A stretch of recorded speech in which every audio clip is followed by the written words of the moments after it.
अथ प्रथमोऽध्यायः। अर्जुनविषादयोगः।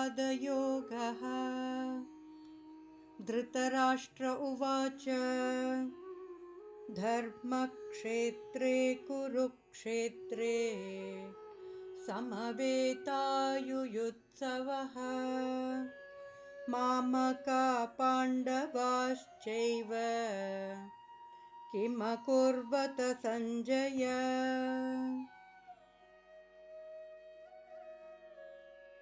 धृतराष्ट्र ने कहा, है संजय, कुरुक्षेत्र की पवित्र भूमि पर युद्ध करने की इच्छा से एकत्रित होने के पश्चात मेरे और पांडु पुत्रों ने क्या किया। राजा धृतराष्ट्र जन्म से नेत्रहीन होने के अतिरिक्त आध्यात्मिक ज्ञान से भी वंचित था। अपने पुत्रों के प्रति अथाह मोह के कारण वह सत्यपथ से च्युत हो गया था और पांडवों के न्यायोचित राज्याधिकार को हड़पना चाहता था। अपने भतीजों पांडव पुत्रों के प्रति उसने जो अन्याय किया था, उसका उसे भली भांति बोध था। इसी अपराध बोध के कारण वह युद्ध के परिणाम के संबंध में चिंतित था। इसलिए धृतराष्ट्र संजय से कुरुक्षेत्र की युद्धभूमि जहां युद्ध होने वाला था की घटनाओं के संबंध में जानकारी ले रहा था। इस श्लोक में धृतराष्ट्र ने संजय से यह प्रश्न पूछा कि उसके और पांडव पुत्रों ने युद्धभूमि में एकत्रित होने के पश्चात क्या किया। अब यह एकदम स्पष्ट था कि वे युद्धभूमि में केवल युद्ध करने के उद्देश्य के लिए एकत्रित हुए थे। इसलिए यह स्वाभाविक ही था कि वे युद्ध करेंगे। धृतराष्ट्र को ऐसा प्रश्न करने की आवश्यकता क्यों पड़ी कि उन्होंने युद्धभूमि में क्या किया। धृतराष्ट्र द्वारा धर्म क्षेत्रे धर्मभूमि शब्द का प्रयोग करने से उसकी आशंका का पता चलता है। कुरुक्षेत्र पवित्र भूमि थी।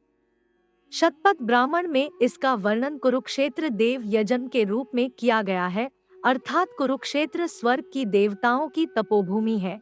इसलिए इस भूमि पर धर्म फलीभूत होता है।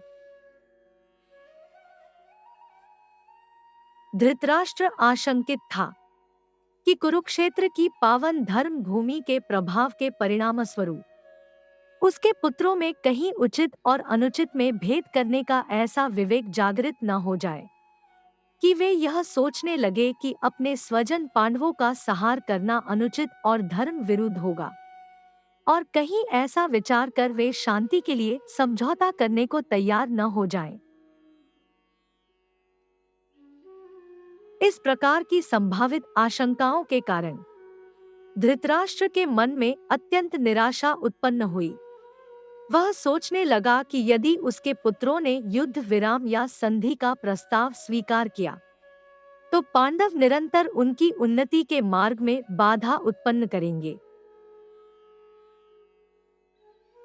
साथ ही साथ वह युद्ध के परिणामों के प्रति भी संदिग्ध था और अपने पुत्रों के उज्जवल भविष्य के प्रति सुनिश्चित होना चाहता था।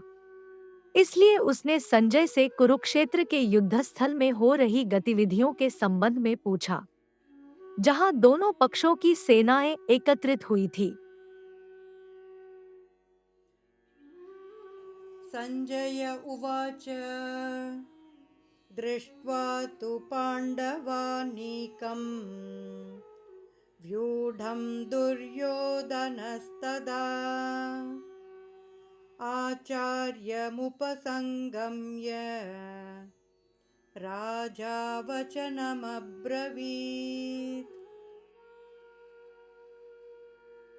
संजय ने कहा, हे राजन, पांडवों की सेना की व्यूहरचना का अवलोकन कर राजा दुर्योधन ने अपने गुरु द्रोणाचार्य के पास जाकर इस प्रकार के शब्द कहे। धृतराष्ट्र इस बात की पुष्टि करना चाहता था कि क्या उसके पुत्र अब भी युद्ध करने के उत्तरदायित्व का निर्वहन करेंगे। संजय धृतराष्ट्र के इस प्रश्न के तात्पर्य को समझ गया और उसने ऐसा कहकर कि पांडवों की सेना व्यूह रचना कर युद्ध करने को तैयार है, यह पुष्टि की कि युद्ध अवश्य होगा। फिर उसके पश्चात उसने वार्ता का विषय बदलते हुए यह बताया कि दुर्योधन क्या कर रहा था। धृतराष्ट्र का ज्येष्ठ पुत्र दुर्योधन निर्दयी और दुष्ट प्रवृत्ति का था। धृतराष्ट्र के जन्म से अंधा होने के कारण व्यावहारिक रूप से हस्तिनापुर के शासन की बागडोर दुर्योधन के हाथों में थी। वह पांडवों के साथ अत्यधिक ईर्ष्या करता था और कठोरता से उनका दमन करना चाहता था, ताकि वह हस्तिनापुर पर निर्विरोध शासन कर सके। उसने यह कल्पना की थी कि पांडव कभी भी इतनी विशाल सेना एकत्रित नहीं कर सकते जो उसकी सेना का सामना कर सके। किंतु अपने आकलन के विपरीत पांडवों की विशाल सेना को देखकर दुर्योधन व्याकुल और हतोत्साहित हो गया। ऐसे में दुर्योधन का अपने गुरु द्रोणाचार्य के पास जाना यह दर्शाता है कि वह युद्ध के परिणाम के संबंध में भयभीत था। वह द्रोणाचार्य के प्रति अपना आदर प्रकट करने का ढोंग करते हुए उनके पास गया, किंतु वास्तव में वह अपनी चिंता को कम करना चाहता था।